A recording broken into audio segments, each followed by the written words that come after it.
kembali lagi di Uri Diary.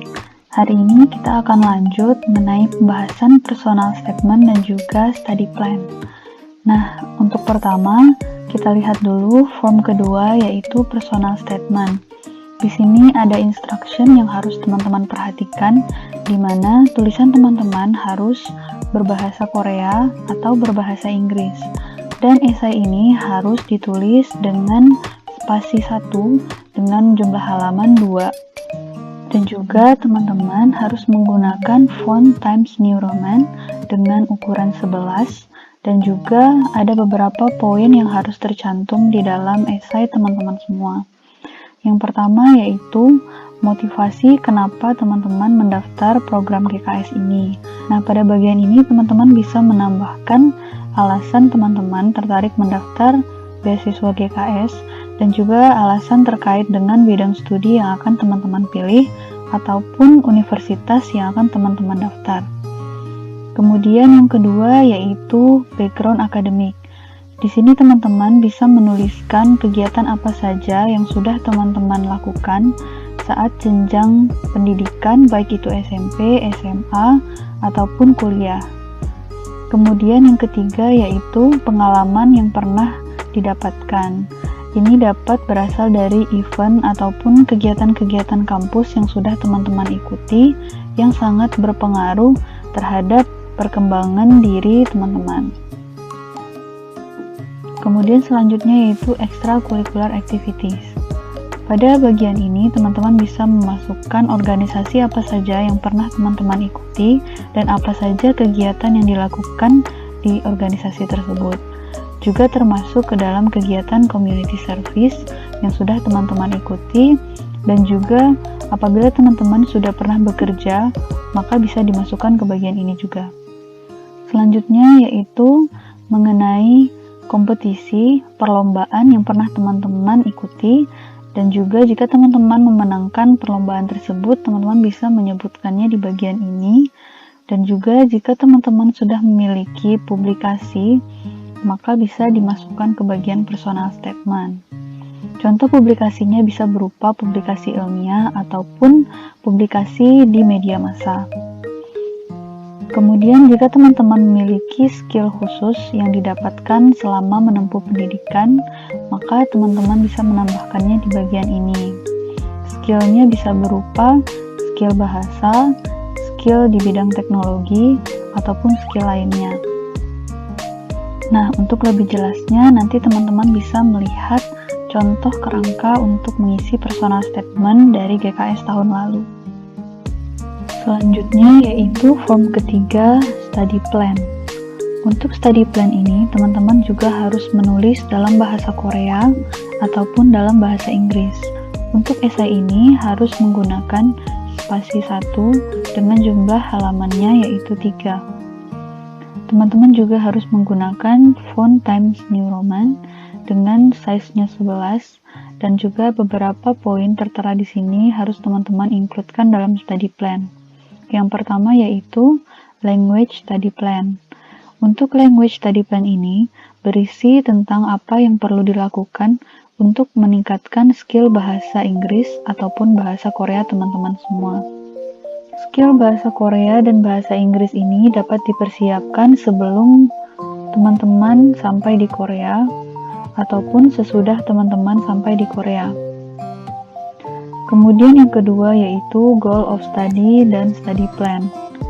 Pada bagian ini, teman-teman bisa menulis rencana studi yang akan dilakukan sesuai dengan bidang teman-teman masing-masing. Bagian ini juga ditulis dalam bentuk paragraf secara ringkas dan jelas. Kemudian, tujuan studinya harus jelas dan berkaitan dengan jurusan atau universitas yang akan dipilih. Kemudian, bagian ketiga yaitu future plan after study. Untuk bagian ini, teman-teman harus menulis rencana yang akan teman-teman lakukan setelah studi di Korea. Di sini dapat berupa melanjutkan studi di Korea, bekerja di Korea, ataupun kembali ke negara asal. Selanjutnya, mari kita lihat contoh personal statement dari GKS tahun lalu.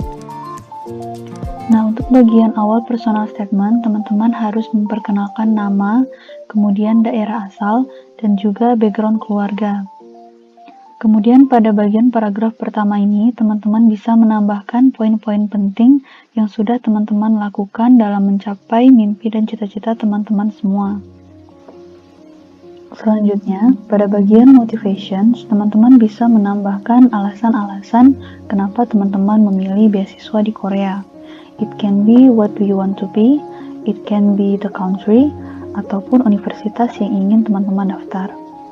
Juga bisa ditambahkan dengan ketertarikan dengan budaya, sosial, ataupun hal-hal terkait dengan Korea.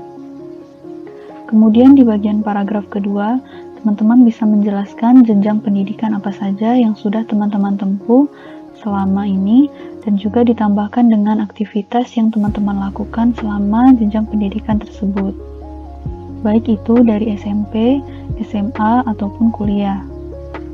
Dan juga di sini ditambahkan aktivitas apa yang sangat berpengaruh terhadap perkembangan diri teman-teman. Teman-teman bisa menjelaskan struggle teman-teman dalam menyelesaikan studi tersebut dan apa yang memotivasi teman-teman untuk belajar dengan keras.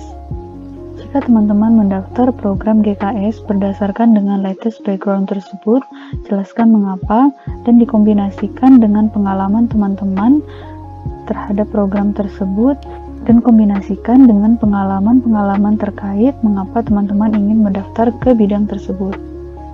Selanjutnya yaitu pengalaman apa yang teman-teman dapatkan dari kegiatan atau aktivitas yang teman-teman ikuti selama sekolah ataupun kuliah. Teman-teman juga bisa menambahkan significant experience yang pernah teman-teman dapatkan. Bisa jadi pengalaman kerja, pengalaman magang, menjadi asisten, dan sebagainya. Kemudian untuk pengalaman ekstrakurikuler, teman-teman bisa menambahkan pengalaman atau kegiatan yang diikuti selama sekolah ataupun kuliah yang relate dengan program yang ingin didaftarkan. Untuk tipsnya, teman-teman bisa membuat personal statement ini semulus mungkin dengan cara menceritakan dari poin-poin yang telah disebutkan tadi, dan sebaiknya poin-poin tersebut berhubungan dan berfokus pada program atau jurusan yang ingin teman-teman daftar. Selanjutnya, mari kita lihat contoh dari study plan. Nah, ini adalah contoh dari study plan tahun lalu, di mana juga terdapat 3 poin yang perlu diisi, yaitu language study plan, goal of study, dan juga future plan after study. Untuk bagian pertama, language study plan, teman-teman harus membagi ke dalam 2 bentuk, yaitu sebelum berangkat ke Korea dan juga setelah sampai di Korea. Di sini teman-teman bisa mencantumkan course apa saja yang sudah teman-teman ambil, ataupun strategi belajar dan metode belajar apa saja yang teman-teman jalani untuk meningkatkan kemampuan bahasa Korea dan bahasa Inggris teman-teman. Kemudian, setelah sampai di Korea, strategi apa yang akan teman-teman lakukan untuk tetap meningkatkan bahasa Inggris dan bahasa Korea teman-teman. Nah, bagi teman-teman yang belum pernah mengikuti tes topik, maka teman-teman harus mengikuti 1 tahun belajar bahasa Korea. Nah, selama program 1 tahun belajar bahasa Korea tersebut, kira-kira strategi apa yang akan teman-teman lakukan untuk dapat meningkatkan bahasa Korea teman-teman? Selanjutnya yaitu goal of study dan study plan. Pada bagian ini, teman-teman harus menjelaskan major apa yang teman-teman ambil sewaktu kuliah, dan juga apa studi yang sudah teman-teman lakukan dalam perkuliahan tersebut.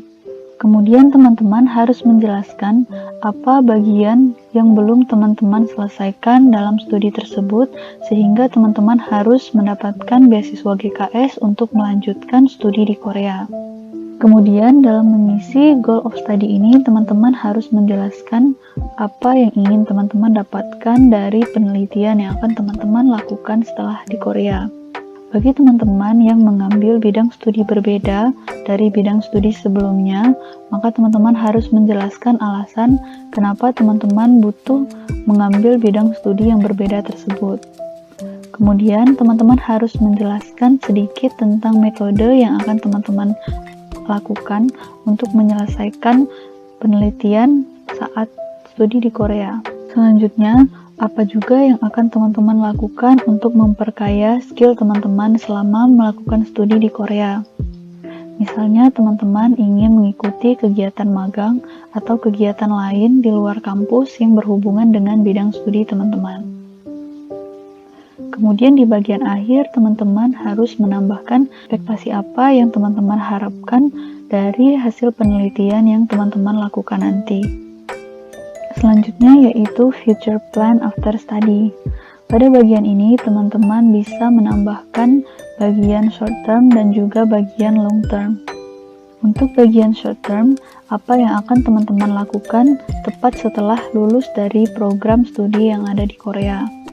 Teman-teman bisa menambahkan pekerjaan yang ingin teman-teman dapatkan dan apa yang ingin teman-teman bangun setelah menyelesaikan program studi. Selanjutnya untuk long term, teman-teman bisa menambahkan apa yang ingin dilakukan setelah menyelesaikan studi. Misalnya teman-teman ingin membangun perusahaan tertentu ataupun laboratorium tertentu yang berkaitan dengan bidang studi teman-teman. Oke, sampai di sini dulu pembahasan mengenai pendaftaran beasiswa GKS. Jika teman-teman masih memiliki pertanyaan, silahkan ditulis di kolom komentar ya. See you in Korea. 한국에서 만나요.